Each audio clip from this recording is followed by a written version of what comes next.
Enough is enough. And I thought over the weekend, what shall I do? I could go out and try and make some real big money.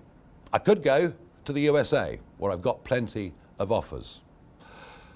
And then I thought, why should I be judged, today or in history in the future, by Sky News and their ilk?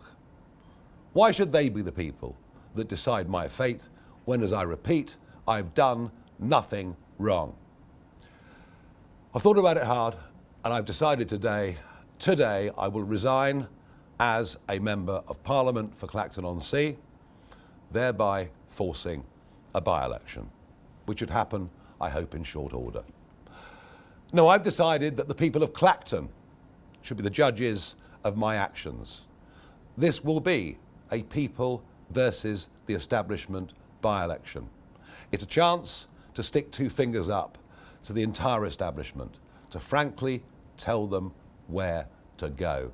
And that is why I will be putting my name forward to stand in this by-election. I will fight to win. I will fight to continue the political revolution that reform has started.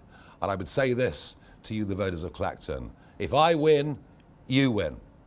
Because if I lose, they win, and we will never, with the two old parties, get the type of fundamental change that we need to fix broken Britain.